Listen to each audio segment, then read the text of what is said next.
저는 살인자입니다. 60년 동안 침묵했습니다. 오늘 제가 친정엄마를 어떻게 죽였는지 고백합니다. 병원비 봉투와 빚 독촉장 사이에서 나는 엄마가 아닌 남편을 선택했습니다. 그 선택이 저를 평생 지옥으로 몰아넣었습니다. 당신에게 3천만 원이 있습니다. 딱 한 번의 기회. 2개의 봉투가 당신 앞에 놓여 있습니다. 하나는 30년을 더 살 수 있는 친정엄마의 심장 수술비. 다른 하나는 당장 오늘 밤 사채업자들에게 목숨을 잃을 수도 있는 남편의 빚. 당신은 어떤 봉투를 선택하시겠습니까? 저는 63년 전 그 선택을 했습니다. 그리고 60년 동안 침묵했습니다.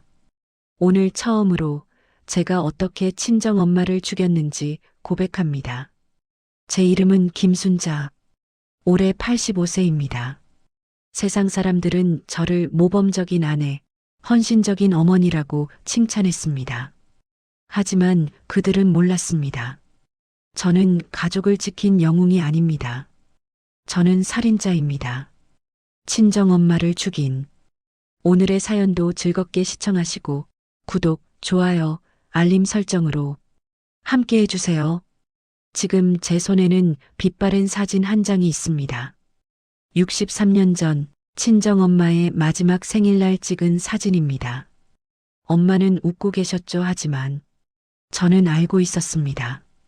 그 웃음 뒤에 숨겨진 고통을, 가슴을 움켜쥐며 참아내던 심장의 고통을, 그리고 저는 알고 있었습니다. 그날로부터 3개월 후 엄마가 돌아가시리라는 것을.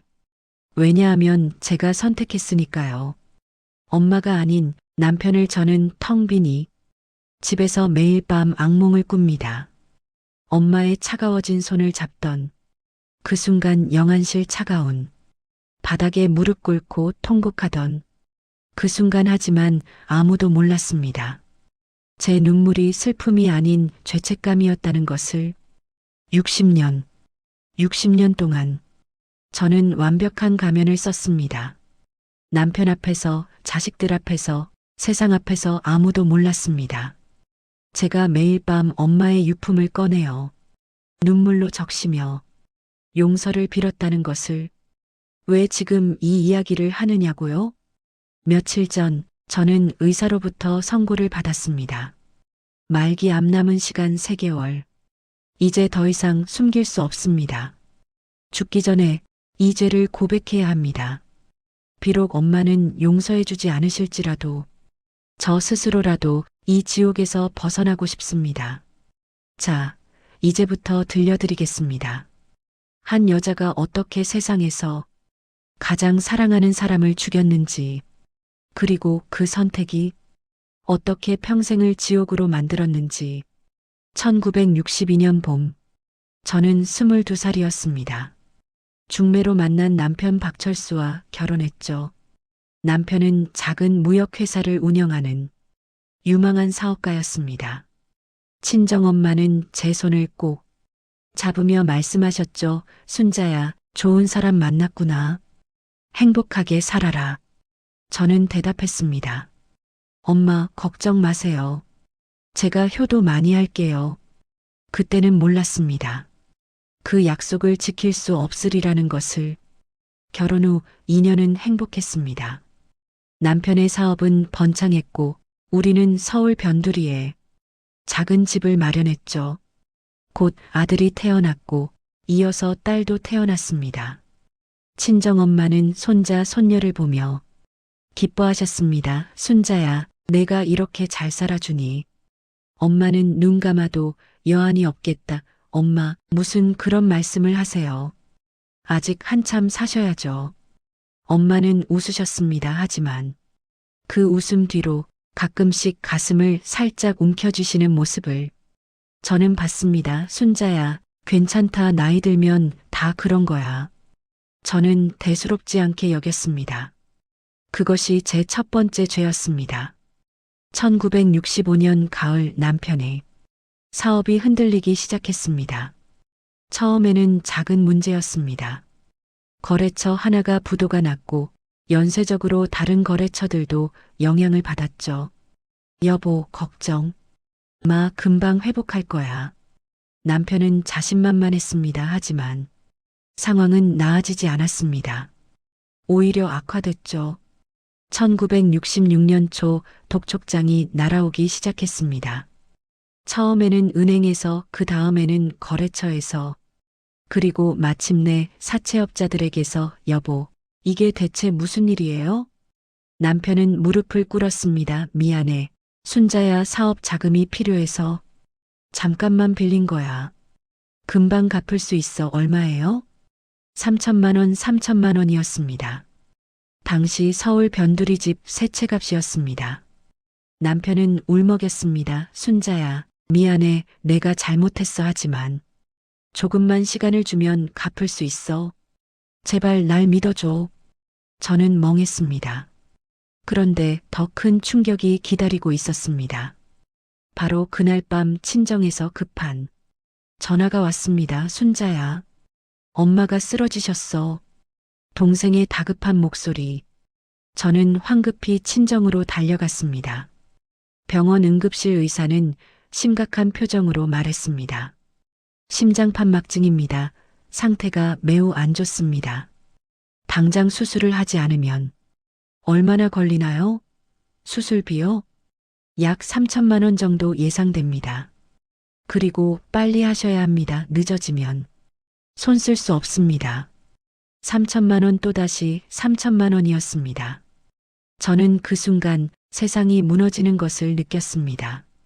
남편의 빚 3천만 원, 엄마의 수술비 3천만 원, 우리 집 전 재산을 다 긁어 모아도 3천만 원밖에 안 됐습니다. 선택해야 했습니다. 둘 중 하나를. 의사는 말했습니다. 한 달 안에 수술하지 않으면 어머님은 위험합니다. 저는 대답했습니다. 알겠습니다. 준비하겠습니다. 하지만 저는 알고 있었습니다. 준비할 수 없다는 것을. 집으로 돌아오는 길, 남편이 거실 바닥에 엎드려 있었습니다. 사채업자들이 다녀간 흔적이었죠. 멍든 얼굴, 찢어진 옷. 순자야, 미안해. 일주일만 더 시간을 달라고 했는데 안 된대. 남편은 떨고 있었습니다. 저놈들이 죽인다고. 정말로 죽인다고. 저는 그날 밤 한숨도 자지 못했습니다. 옆방에서 들려오는 아이들의 잠꼬대. 엄마, 엄마. 그리고 머릿속을 떠나지 않는 엄마의 마지막 모습. 순자야, 괜찮다. 엄마는 괜찮아. 내일이나 잘 챙겨라. 엄마는 그렇게 말씀하셨지만 저는 봤습니다. 창백한 얼굴, 식은 땀, 힘겹게 숨 쉬시는 모습을. 다음 날 아침, 저는 결심했습니다. 집을 팔자. 집을 팔면 3천만 원은 나온다. 하지만 남편이 말했습니다. 순자야, 집을 팔면 우리 가족은 어디서 살아? 아이들은? 겨울인데. 그럼 어떻게 해요? 엄마가 죽어가고 있어요. 저는 소리쳤습니다. 남편은 고개를 숙였습니다. 순자야, 장모님, 정말 죄송하지만 수술해도 보장이 없다고 하지 않았어? 의사가 그랬잖아. 연세도 많으시고. 저는 그 순간 남편의 얼굴을 처음으로 제대로 봤습니다.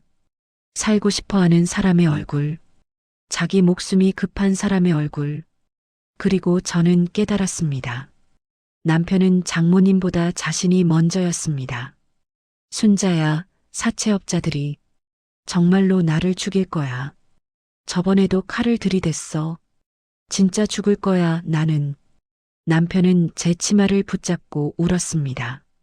저는 그날 친정으로 달려갔습니다. 엄마, 수술비 마련됐어요. 곧 수술하실 수 있어요. 거짓말이었습니다. 엄마는 기뻐하셨습니다. 순자야, 고맙다. 엄마가 건강해지면 손자, 손녀 더 많이 볼 수 있겠구나. 저는 대답하지 못했습니다. 그날 밤 집으로 돌아왔을 때 현관문에 피가 묻어 있었습니다. 남편의 피였습니다. 사채업자들이 또 다녀간 거죠. 남편은 방 안에서 벌벌 떨고 있었습니다. 순자야, 3일. 3일밖에 안 남았어. 3일 안에 못 갚으면 진짜 죽는다고. 아이들이 울고 있었습니다.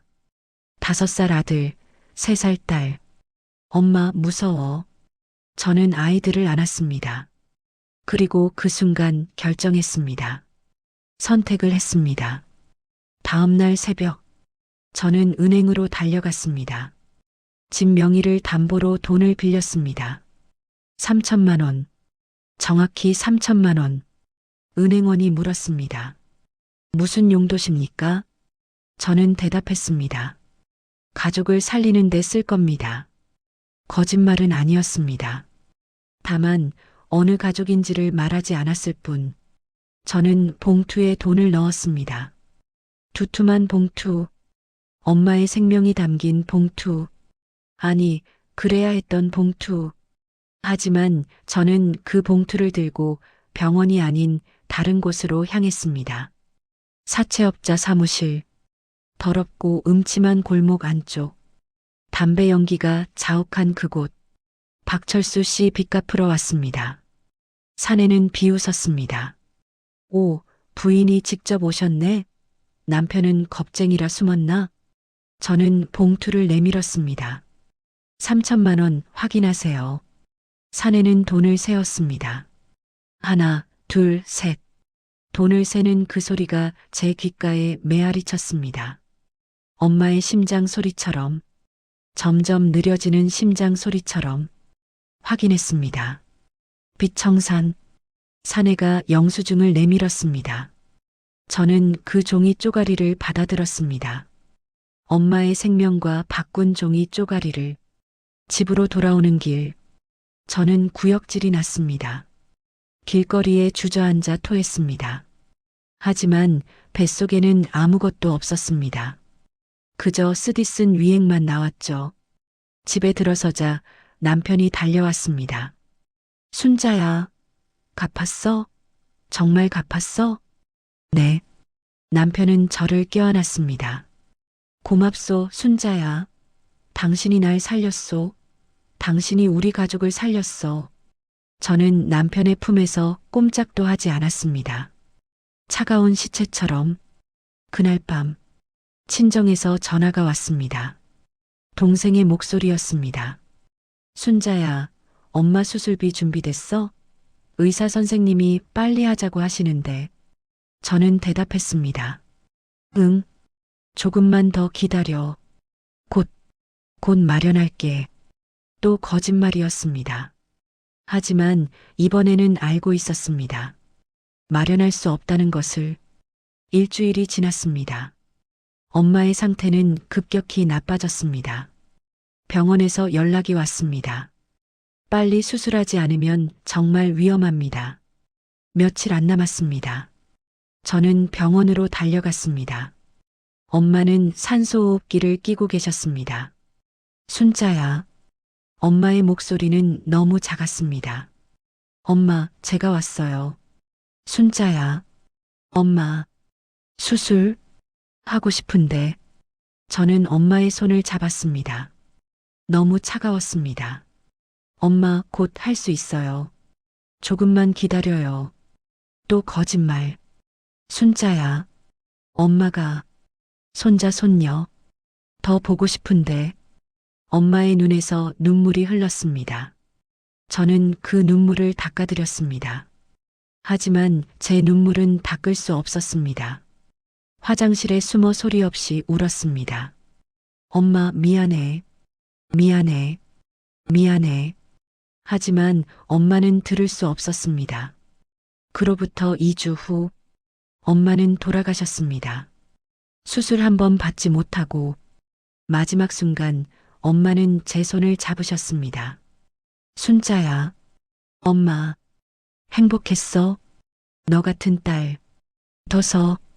엄마는 웃으셨습니다. 마지막까지 저를 걱정하시며. 그리고 그렇게 가셨습니다. 장례식장. 조문객들이 말했습니다. 고인은 복 많으셨어요. 딸이 이렇게 효녀인데. 저는 고개를 숙였습니다. 눈물을 흘렸습니다. 사람들은 슬픔의 눈물이라 생각했죠. 하지만 그건 죄책감의 눈물이었습니다. 그날 밤 남편이 제 어깨를 안았습니다. 순자야, 힘내. 장모님도 이제 편히 쉬실 거야. 저는 남편의 손을 뿌리쳤습니다. 당신 때문이에요. 뭐? 당신 때문에 엄마가 돌아가셨어요. 저는 소리쳤습니다. 남편은 당황했습니다. 순자야, 무슨 소리야? 나는 당신 빚 갚느라 엄마 수술비를 못 만들었어요. 당신 때문에. 순자야. 남편은 할 말을 잃었습니다. 그리고 저도 깨달았습니다. 남편 탓만 할 수 없다는 것을. 선택한 건 저였으니까. 봉투를 사채업자에게 건넨 건 저였으니까. 엄마의 49제가 끝난 후 저는 결심했습니다.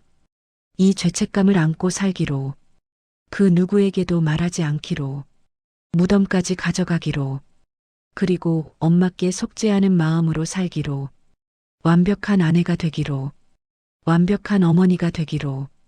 남편은 사업을 다시 시작했습니다.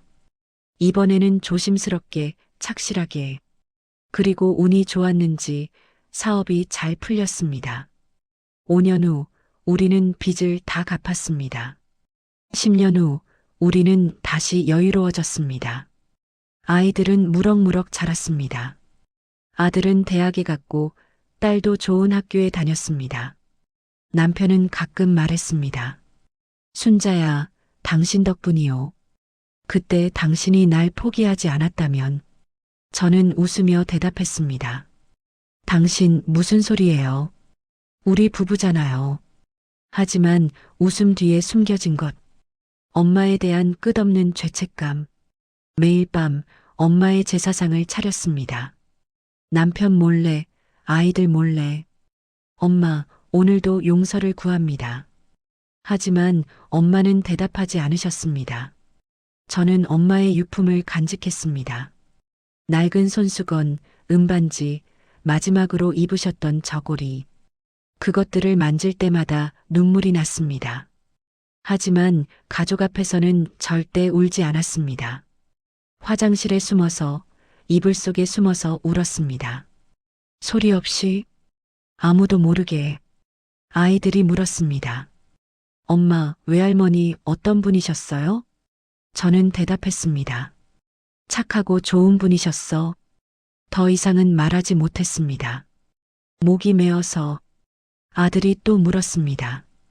외할머니는 왜 그렇게 일찍 돌아가셨어요? 저는 대답했습니다. 심장이 안 좋으셨어. 수술은 안 하셨어요? 저는 침묵했습니다. 한참 후에야 겨우 입을 열었습니다. 형편이 안 됐단다. 거짓말이었습니다. 형편은 됐습니다. 3천만 원이 있었으니까. 다만 그 돈을 다른 곳에 썼을 뿐. 세월은 흘러 20년이 지났습니다. 저는 50살이 되었습니다. 아들은 결혼했고 딸도 취직했습니다. 남편의 사업은 번창했습니다. 우리는 이제 부유한 집안이 되었죠. 어느 날 아이들이 저를 위해 생일상을 차려주었습니다. 엄마, 생일 축하해요. 며느리가 케이크를 들고 왔고 딸이 꽃다발을 건넸습니다. 남편이 말했습니다. 순자야, 당신 덕분에 우리 가족이 이렇게 행복하오. 고맙소. 저는 웃었습니다. 하지만 그 순간 문득 깨달았습니다. 오늘이 엄마가 돌아가신 날과 같은 날이라는 것을. 엄마의 기일. 저는 그만 손에 들고 있던 케이크 접시를 떨어뜨렸습니다. 엄마. 아들이 놀라 달려왔습니다. 어머니, 괜찮으세요? 저는 대답할 수 없었습니다. 갑자기 숨이 막혔습니다. 가슴이 조여왔습니다. 화장실로 뛰어갔습니다. 그리고 거기서 무너졌습니다. 거울 속의 제 모습, 50살의 얼굴, 엄마가 돌아가셨을 때보다 더 나이 든 얼굴, 엄마는 63세에 돌아가셨습니다. 저는 지금 50세, 엄마보다 13년을 더 살았습니다. 엄마가 살지 못한 13년을 제가 대신 살고 있었습니다. 엄마의 목까지 거울을 보며 소리쳤습니다. 왜 나는 살아있어? 왜 엄마 대신 내가 살아있어? 밖에서 딸의 목소리가 들렸습니다. 엄마, 괜찮으세요? 저는 황급히 물로 얼굴을 씻었습니다. 눈물을 감췄습니다. 그리고 다시 웃는 얼굴로 나왔습니다. 가면을 다시 썼습니다. 미안, 괜찮아. 그냥 어지러워서. 하지만 그날 밤, 저는 또다시 악몽을 꿨습니다. 엄마가 병상에 누워 계셨습니다. 순자야, 왜 날 버렸니? 엄마, 미안해요. 미안해요. 넌 날 죽였어. 내 딸이 날 죽였어. 저는 비명을 지르며 깼습니다. 온몸이 땀으로 젖어 있었습니다. 옆에서 남편이 잠꼬대를 하고 있었습니다. 순자야, 고마워. 저는 남편을 바라봤습니다. 평화롭게 잠든 얼굴, 그리고 깨달았습니다.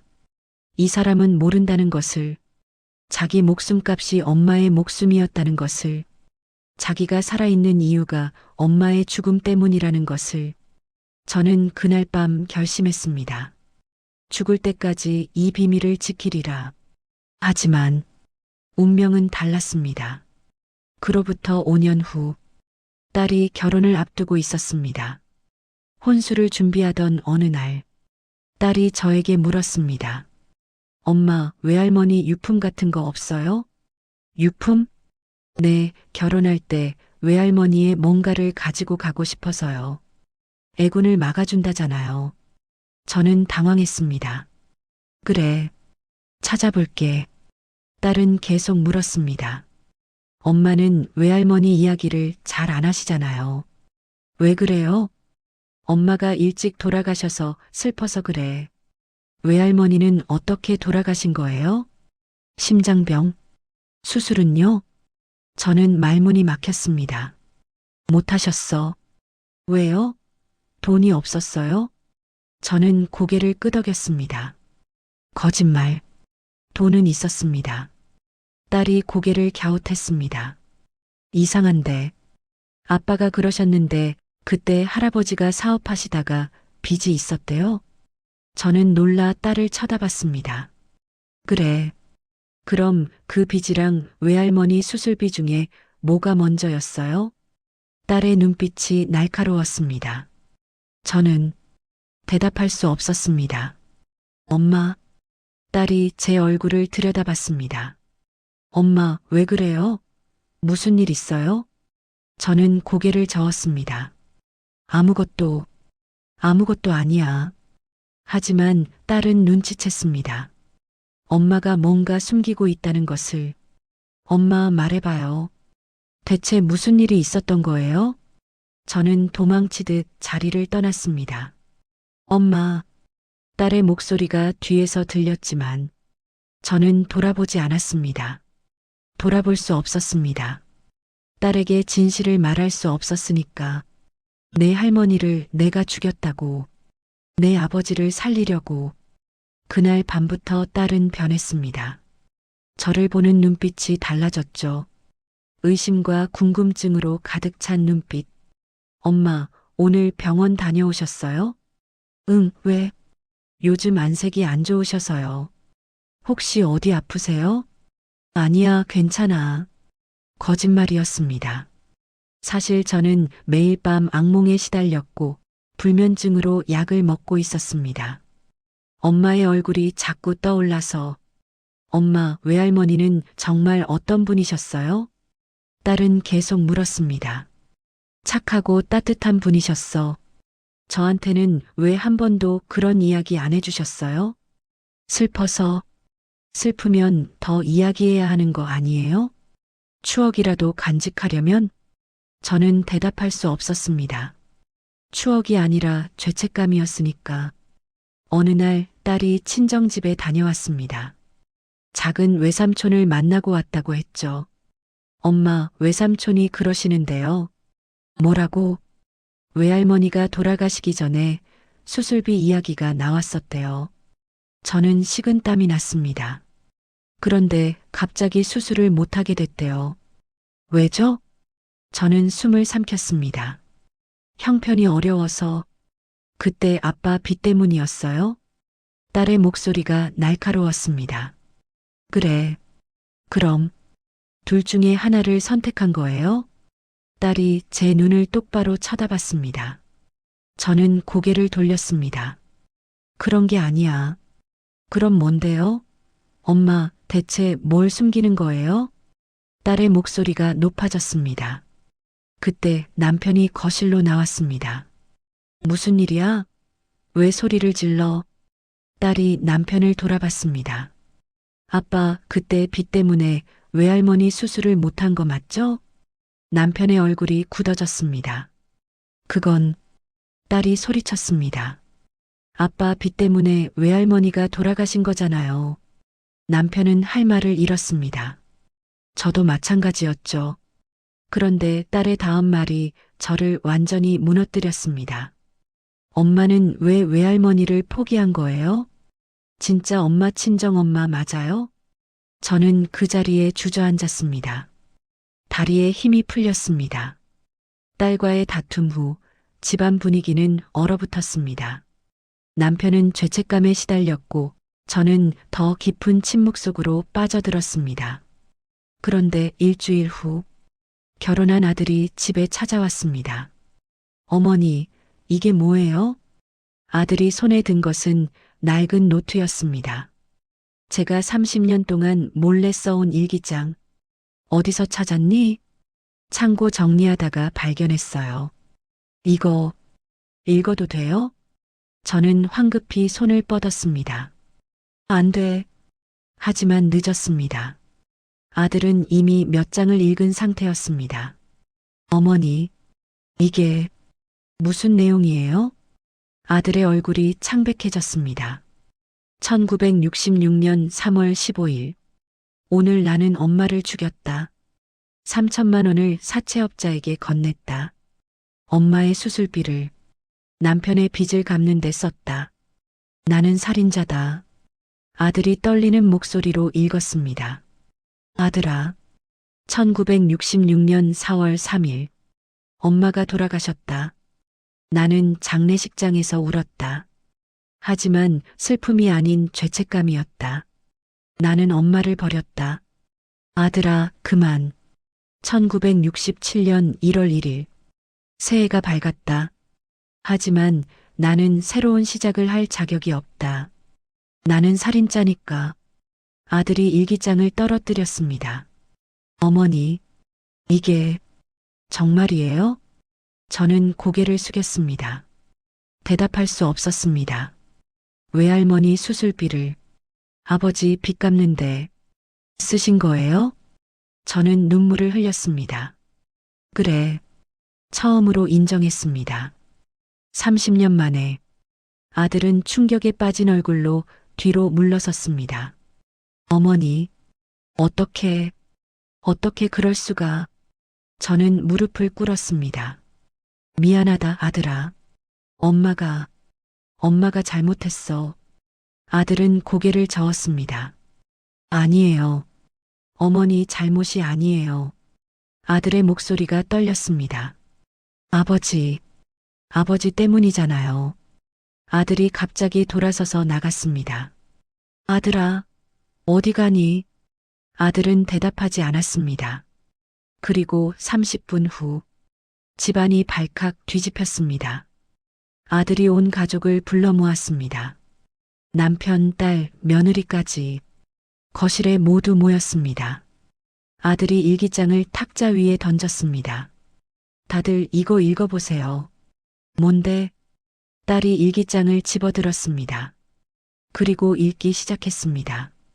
얼굴이 점점 굳어졌죠. 이게 뭐예요? 딸이 저를 쳐다봤습니다. 눈에 눈물이 가득했습니다. 엄마, 외할머니를 정말로. 남편이 일기장을 빼앗아 읽었습니다. 그리고 얼굴이 새하얘졌습니다. 순자야, 이게, 저는 아무 말도 하지 않았습니다. 그저 고개를 숙이고 있을 뿐.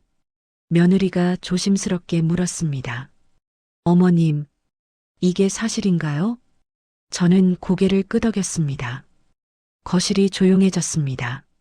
너무 조용했습니다. 그 침묵을 깬 것은 딸이었습니다. 엄마, 어떻게 그럴 수가 있어요? 딸이 울먹였습니다.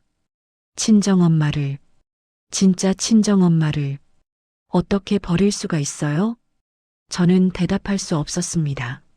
아들이 남편을 노려봤습니다. 아버지는 알고 계셨어요? 남편이 고개를 저었습니다. 나는 몰랐어. 거짓말. 아들이 소리쳤습니다. 아버지 빚을 갚았다는 건 알고 계셨잖아요. 그 돈이 어디서 나왔는지도. 남편은 입을 다물었습니다. 아들이 계속 추궁했습니다. 혹시 알고도 모른 척 한 거 아니에요? 남편의 얼굴이 일그러졌습니다. 나는 살아야 했어. 뭐라고요? 아들이 믿을 수 없다는 표정을 지었습니다. 남편이 고개를 숙였습니다. 사채업자들이 정말로 날 죽이려 했어. 나는 죽고 싶지 않았어. 그래서 장모님을 죽인 거예요? 아들의 목소리가 차갑게 식었습니다. 남편은 대답하지 못했습니다. 딸이 갑자기 웃기 시작했습니다. 허탈한 웃음이었죠. 웃기네요. 정말 웃겨요. 딸이 저를 쳐다봤습니다.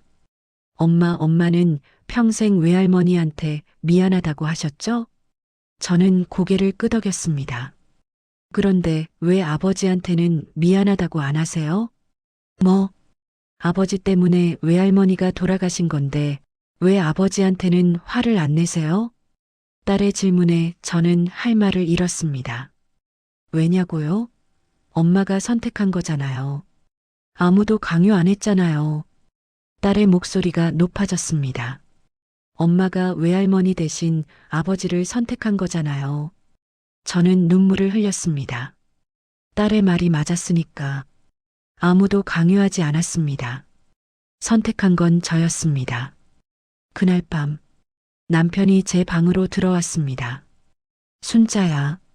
저는 대답하지 않았습니다. 미안하오. 남편의 목소리가 떨렸습니다. 나는 정말 몰랐소. 그 돈이 장모님 수술비였다는 걸. 거짓말. 당신은 알고 있었어요. 저는 남편을 똑바로 쳐다봤습니다. 남편은 고개를 돌렸습니다. 당신은 그날 제가 은행에서 돈을 찾아온 걸 알고 있었어요. 그리고 제가 병원이 아닌 사채업자한테 간 것도 알고 있었어요. 순자야, 당신은 그냥 모른 척 했을 뿐이에요. 남편은 무릎을 꿇었습니다. 미안하오. 나는 너무 무서웠소. 저는 남편을 내려다봤습니다. 30년 동안 사랑했던 남자. 아니, 사랑했다고 믿었던 남자. 당신을 살리려고 엄마를 죽인 남자. 나는 그때 정말로 죽을 것 같았소. 사채업자들이 칼을 들이댔소. 남편이 울먹였습니다. 나는 살고 싶었소. 당신과 아이들과 함께 살고 싶었소. 그래서 엄마는 죽어도 되는 거였어요? 저는 차갑게 물었습니다. 남편은 대답하지 못했습니다. 당신은 한 번도 엄마한테 미안하다고 생각 안 했죠? 당신은 그저 당신 목숨이 살았다는 것만 감사했죠? 순자야, 제발. 나가요. 나가라고요. 당신 얼굴 보기 싫어요. 저는 소리쳤습니다. 남편은 일어섰습니다. 그리고 방을 나가기 전에 말했습니다. 순자야, 당신도 나를 선택했소. 문이 닫혔습니다. 저는 그 자리에 주저앉았습니다. 남편의 마지막 말이 제 가슴을 찔렀습니다. 맞았습니다. 제가 선택했습니다. 아무도 강요하지 않았습니다. 저 스스로. 다음 날 아침, 딸이 큰 가방을 들고 내려왔습니다. 어디 가니? 결혼 취소했어요. 뭐라고? 딸이 저를 쏘아봤습니다. 이런 집안에서 결혼은 무슨 결혼이에요? 딸아, 전 엄마처럼 살고 싶지 않아요. 딸의 목소리가 차가웠습니다. 친정엄마도 제대로 못 지키는 그런 여자로는 살고 싶지 않아요. 저는 뺨을 맞은 것 같았습니다. 딸아, 엄마가 잘못했어. 하지만 뭐예요? 변명하실 거예요? 딸이 비웃었습니다. 아버지 살리려고 어쩔 수 없었다? 그게 변명이 돼요? 저는 아무 말도 할 수 없었습니다.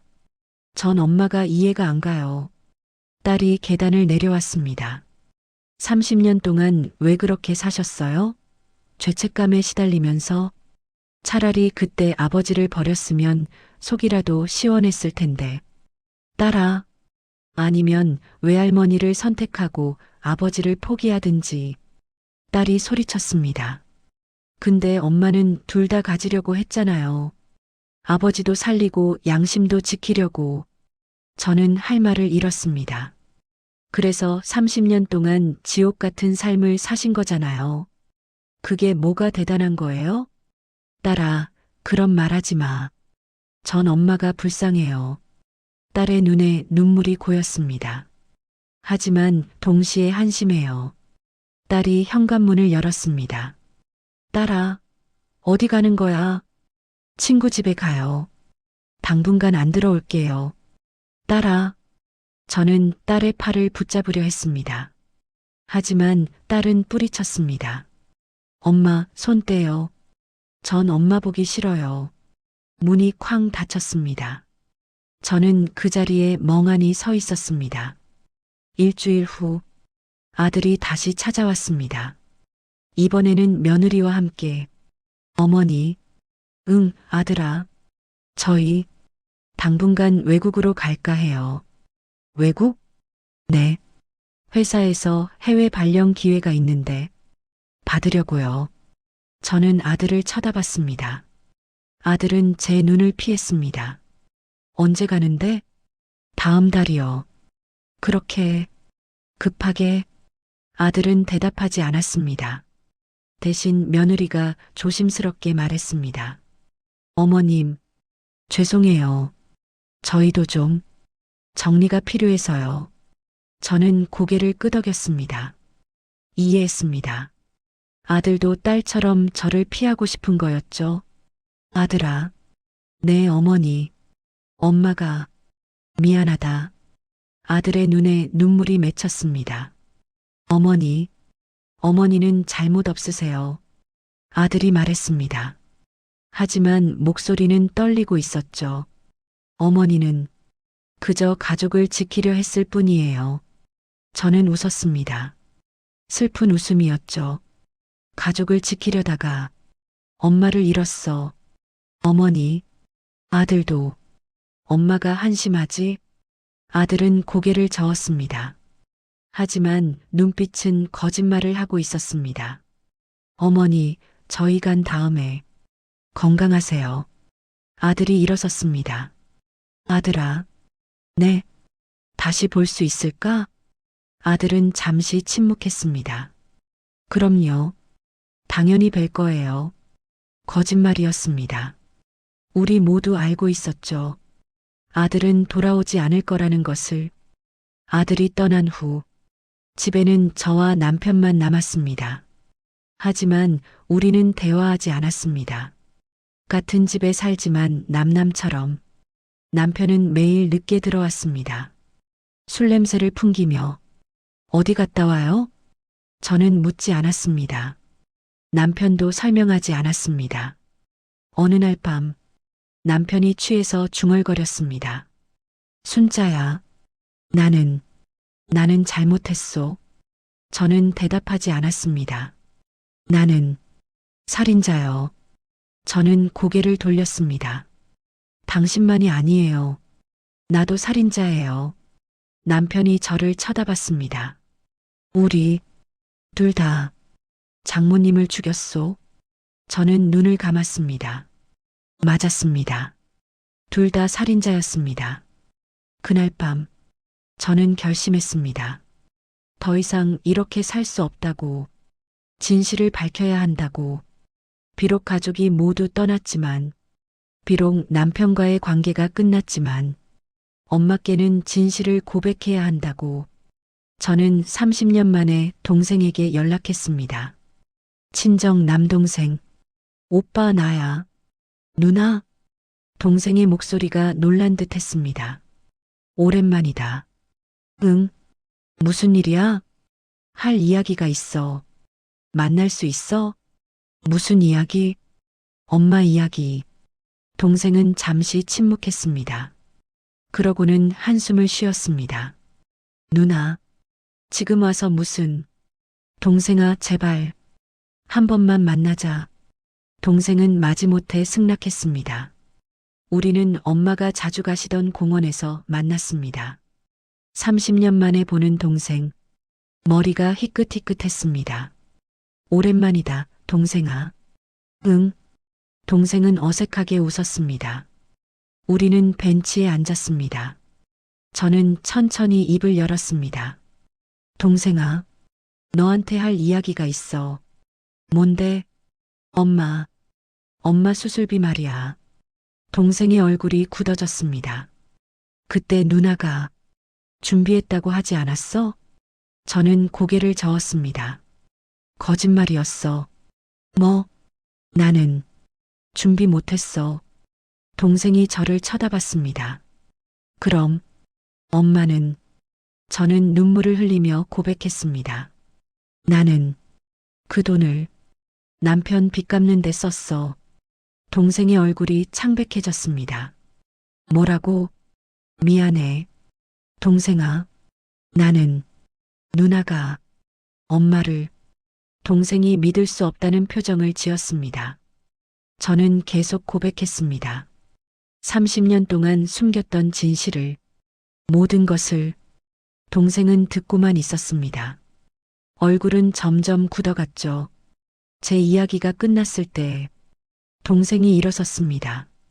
동생아, 누나. 동생의 목소리가 차가웠습니다. 다시는 연락하지 마. 동생아, 나는 누나가 없어. 내 누나는 그날 엄마와 함께 죽었어. 동생이 돌아섰습니다. 동생아, 미안해. 저는 소리쳤습니다. 하지만 동생은 돌아보지 않았습니다. 그렇게 동생마저 잃었습니다. 집으로 돌아왔을 때 남편이 쓰러져 있었습니다. 여보, 저는 황급히 119를 불렀습니다. 병원, 의사가 말했습니다. 과음으로 인한 급성 알코올 중독입니다. 그리고 간 수치가 매우 안 좋습니다. 얼마나 심각한가요? 이대로 가면 1년도 어렵습니다. 저는 충격을 받았습니다. 남편이 병실에서 깨어났을 때 저는 그의 옆에 앉아 있었습니다. 순자야. 남편의 목소리가 약했습니다. 깨어났어요? 나는 죽는 건가? 저는 대답하지 못했습니다. 남편이 쓴웃음을 지었습니다. 그래. 이제 나도 죽을 때가 된 모양이야. 무슨 소리예요? 순자야. 남편이 제 손을 잡았습니다. 나는 평생 죄인으로 살았소. 저도요. 아니요. 당신은 아니요. 남편이 고개를 저었습니다.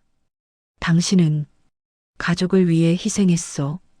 하지만 나는 그저 비겁하게 살았소. 여보, 나는 알고 있었소. 그 돈이 장모님 수술비였다는 것을. 남편이 눈물을 흘렸습니다. 하지만 나는 모른 척했소.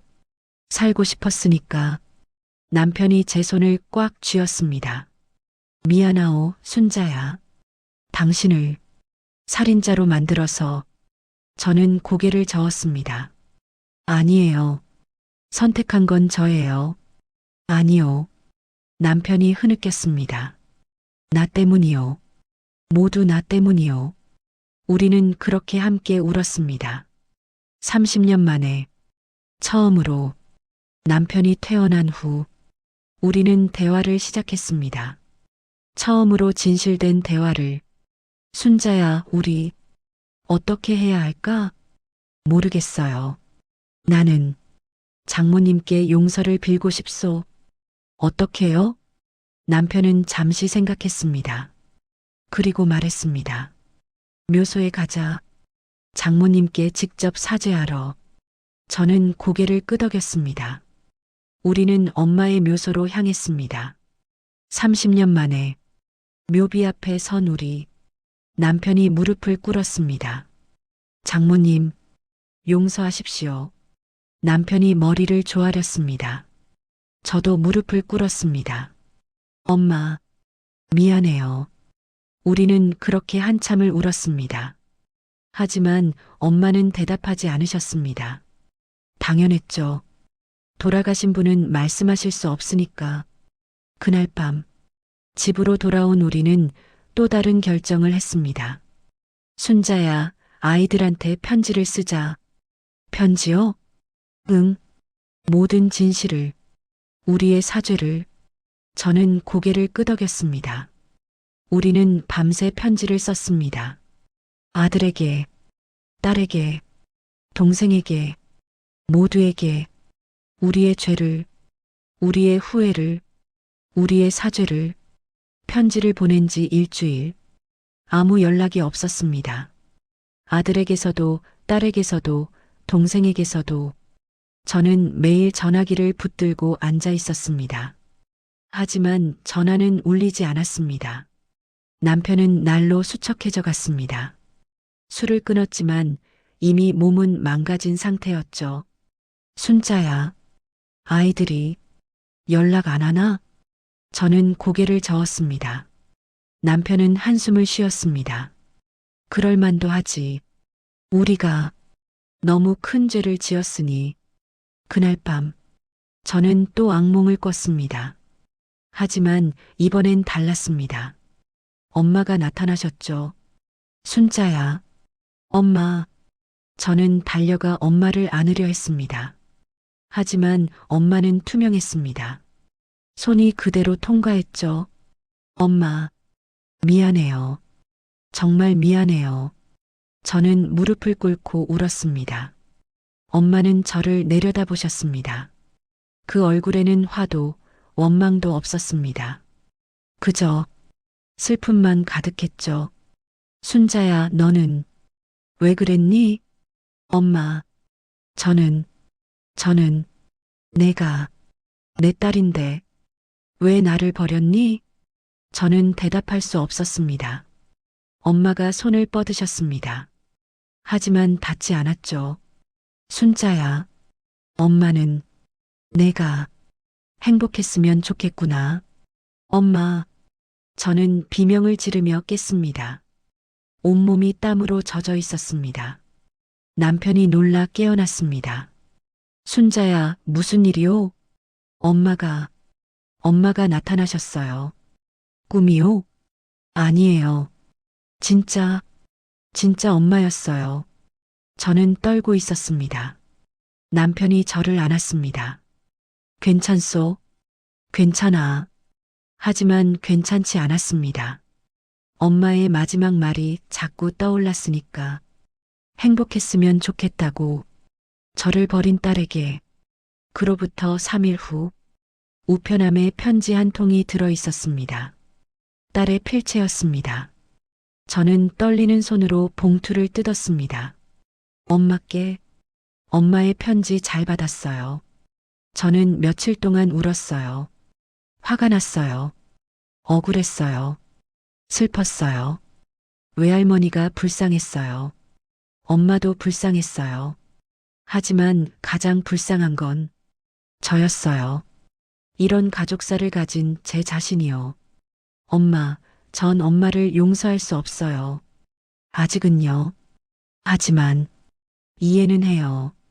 그때 엄마의 선택이 얼마나 고통스러웠을지, 30년 동안 얼마나 지옥 같았을지. 엄마, 저는 결혼을 다시 준비하기로 했어요. 하지만 엄마는 초대 안 할게요. 미안해요. 아직은 엄마 얼굴을 볼 자신이 없어요. 대신 결혼하고 나면 언젠가 다시 연락할게요. 그때까지 건강하세요. 딸 올림. 저는 편지를 읽고 또 읽었습니다. 눈물이 멈추지 않았습니다. 용서받지 못했지만 그래도 딸은 이해해줬습니다. 그것만으로도 감사했습니다. 일주일 후 전화벨이 울렸습니다. 여보세요? 어머니, 저예요. 아들의 목소리였습니다. 아들아, 저는 전화기를 꽉 쥐었습니다. 어머니, 편지 읽었어요. 응, 어머니, 많이 힘드셨죠? 아들의 목소리가 떨렸습니다. 저는 눈물을 흘렸습니다. 아들아, 미안해.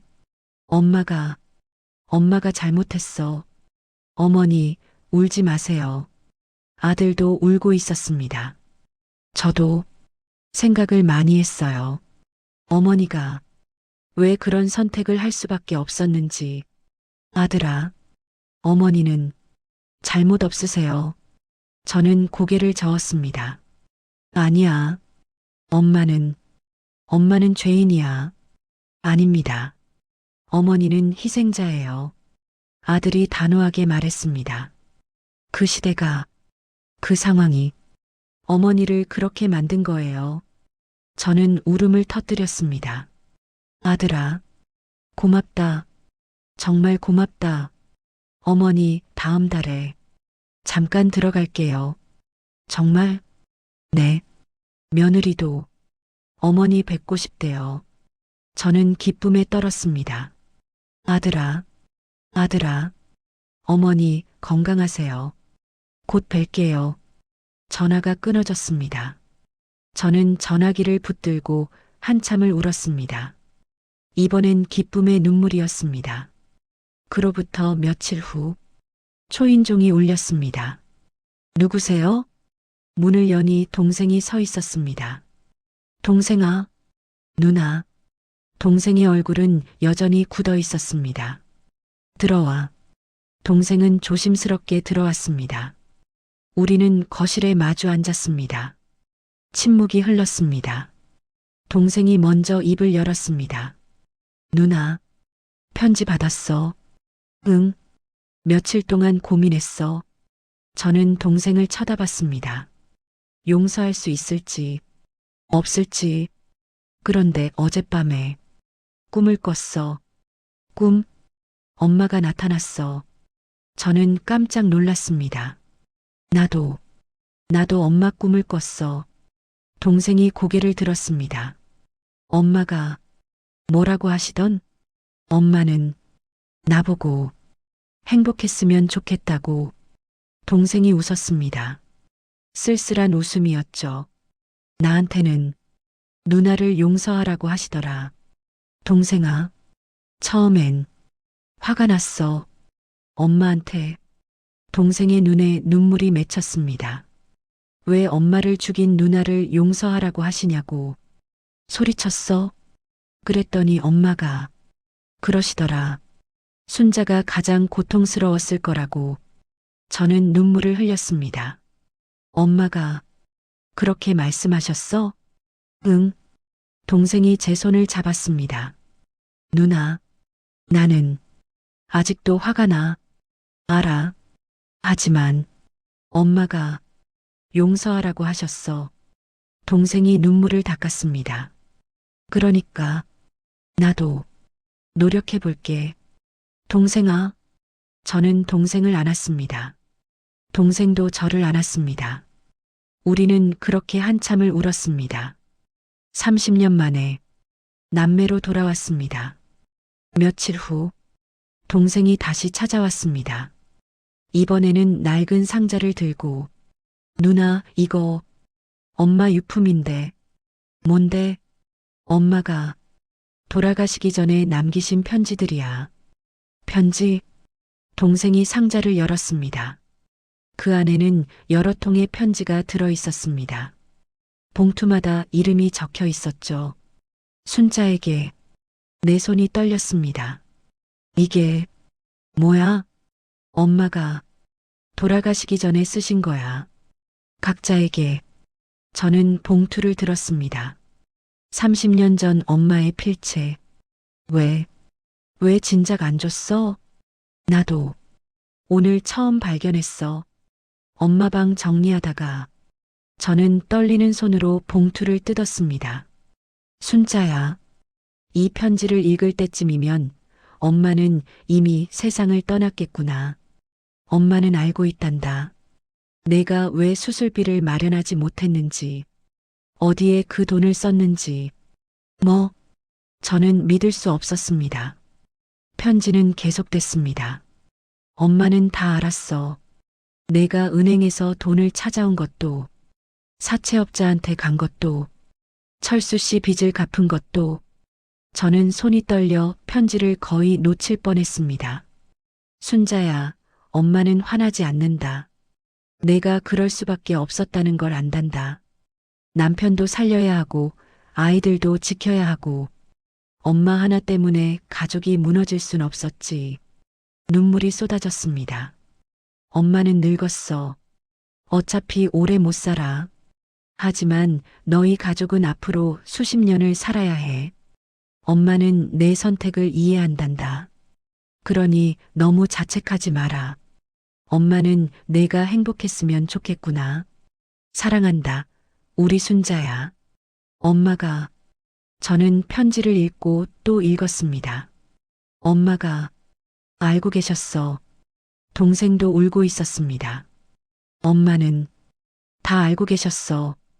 그럼 30년 동안 제가, 누나는 혼자 지옥에서 살았던 거야. 저는 바닥에 주저앉았습니다. 엄마는 용서하셨어요. 엄마는 이해하셨어요. 그런데 저는 30년 동안 저는 통곡했습니다. 그날 저녁 남편에게 엄마의 편지를 보여줬습니다. 남편은 편지를 읽고 한참을 말이 없었습니다. 그러더니 갑자기 일어나 방으로 들어갔습니다. 여보, 남편은 서랍에서 뭔가를 꺼냈습니다. 낡은 노트였죠. 이것도 고백해야겠소. 뭔데요? 남편이 노트를 건넸습니다. 저는 노트를 펼쳤습니다. 그리고 충격을 받았습니다. 1966년 3월 20일. 오늘 순자가 사채업자에게 돈을 갚았다. 나는 알고 있었다. 그 돈이 장모님 수술비라는 것을. 하지만 나는 모른 척했다. 나는 살고 싶었으니까. 저는 남편을 쳐다봤습니다. 남편은 고개를 숙이고 있었습니다. 1967년 4월 3일. 장모님이 돌아가셨다. 나 때문이다. 순자는 울었다. 나는 순자를 안았다. 하지만 나는 알고 있었다. 내가 위로할 자격이 없다는 것을. 1968년 1월 1일. 새해가 밝았다. 사업이 잘 풀리고 있다. 돈을 많이 벌고 있다. 하지만 이 돈은 장모님의 피값이다. 나는 그 피로 살고 있다. 저는 노트를 덮었습니다. 당신도 알고 있었군요. 남편이 고개를 끄덕였습니다. 미안하오. 순자야. 나는 비겁했소. 남편이 무릎을 꿇었습니다. 나는 당신 혼자 죄책감을 지게 했소. 저는 남편을 바라봤습니다. 30년 동안 함께 산 남자. 30년 동안 함께 거짓말을 한 남자. 여보, 일어나요. 순자야. 우리 이제 그만 용서받읍시다. 남편이 저를 쳐다봤습니다. 엄마는 우릴 용서하셨어요. 이제 우리도 우리 자신을 용서해요. 남편의 눈에서 눈물이 흘렀습니다.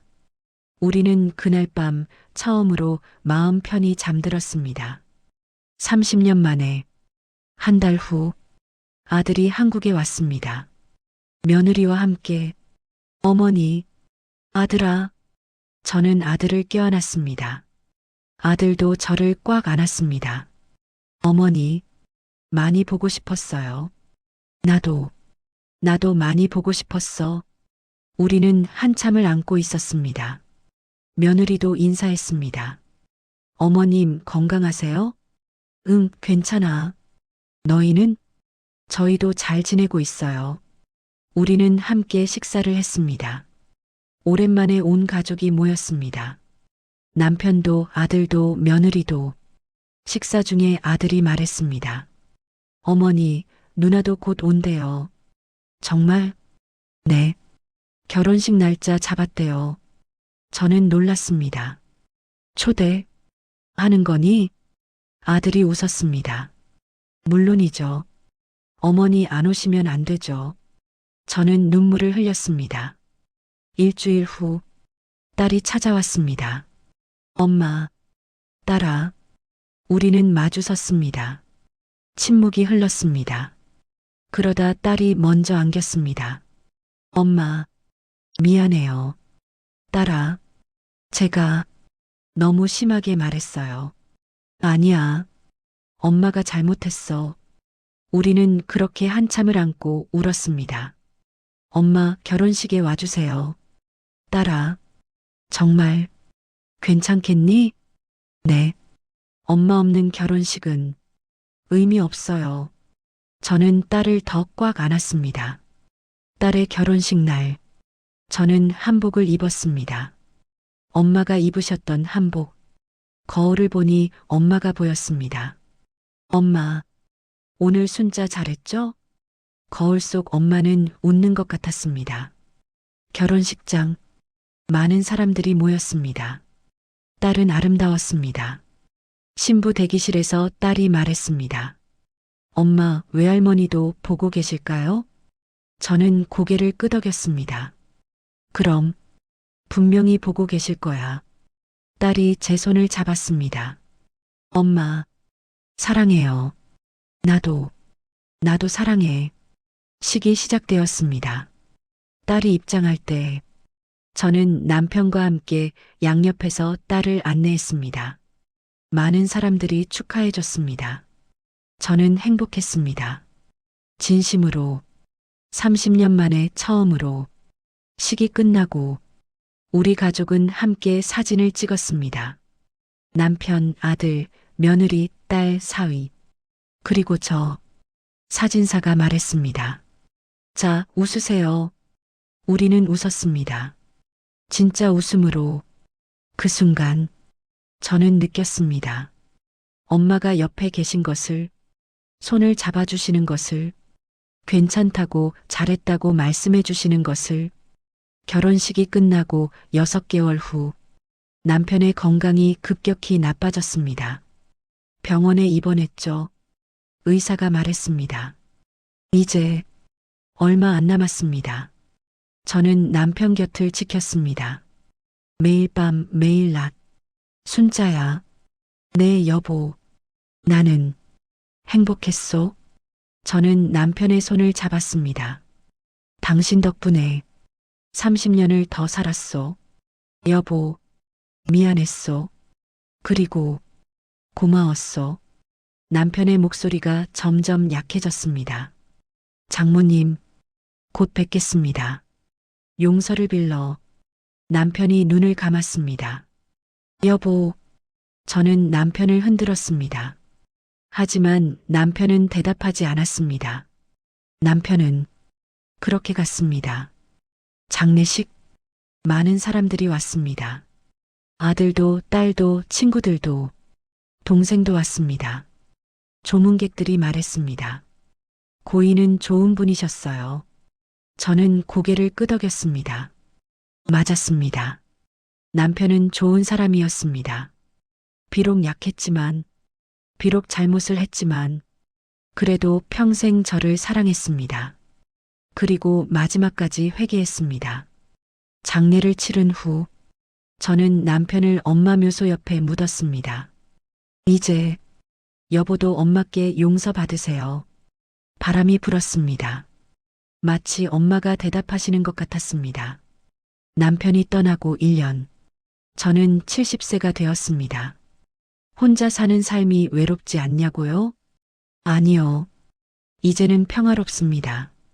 아들이 가끔 찾아옵니다. 손자, 손녀를 데리고 할머니, 어머, 우리 손주들. 저는 행복합니다. 딸도 자주 전화합니다. 엄마 건강하세요? 응, 괜찮아.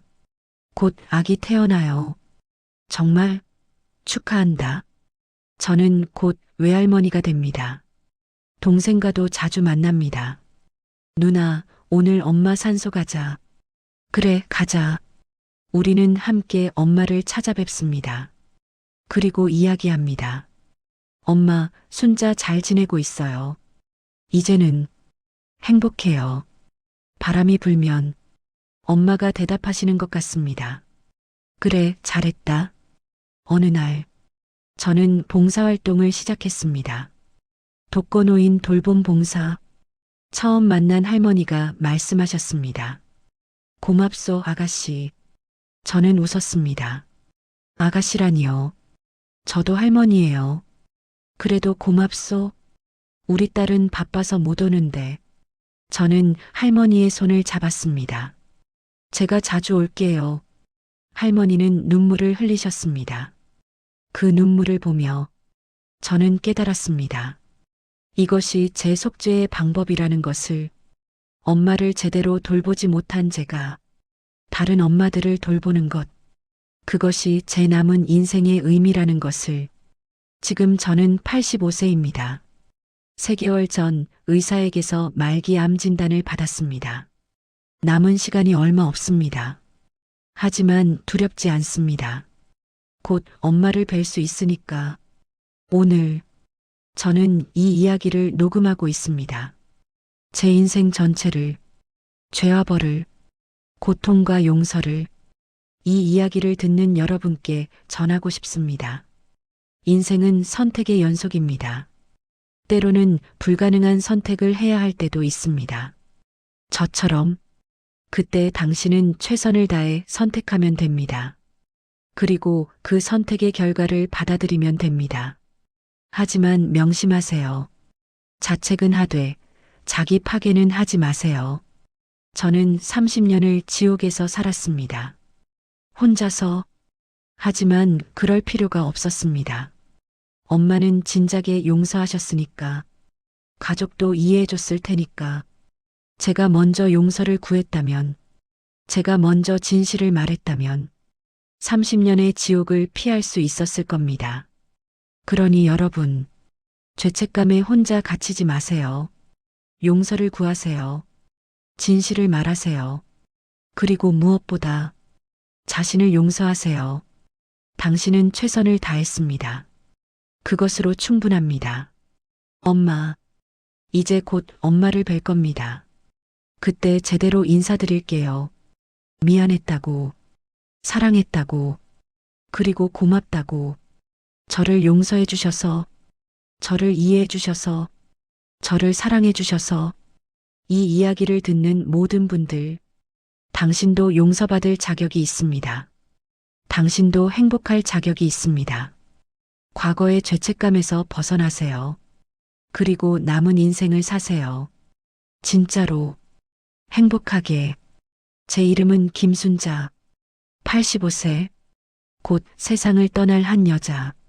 하지만 이제는 평화로운 한 여자입니다. 여러분도 평화를 찾으시길 진심으로 기도합니다. 3개월 후 김순자 할머니는 평화롭게 눈을 감으셨습니다. 임종을 지킨 아들과 딸은 엄마의 마지막 말을 들었습니다. 엄마, 이제 갑니다. 할머니는 웃고 있었습니다. 장례식에는 많은 사람들이 왔습니다. 할머니가 돌보던 독거노인들, 봉사활동 동료들, 가족들, 친구들 모두가 말했습니다. 좋은 분이셨어요. 따뜻한 분이셨어요. 사랑이 많은 분이셨어요. 할머니는 친정엄마 옆에 묻혔습니다. 60년 만에 다시 만난 모녀. 묘비에는 이렇게 적혀 있습니다. 김순자, 1940년 마이너스 2025년. 사랑했고 용서받았고 평화로웠던 한 여자. 그리고 그여 친정엄마의 묘비에는 딸 순자를 사랑했고 딸 순자를 용서했고 딸 순자를 위해 기도했던 엄마. 바람이 불었습니다. 마치 두 사람이 천국에서 다시 만나 포옹하는 것 같았습니다. 이 이야기를 듣는 모든 어머니들께 당신은 혼자가 아닙니다. 당신의 선택은 잘못이 아닙니다. 당신은 최선을 다했습니다. 이제 자신을 용서하세요. 과거를 내려놓으세요. 그리고 남은 인생을 당신을 위해 사세요. 당신도 행복할 자격이 있습니다.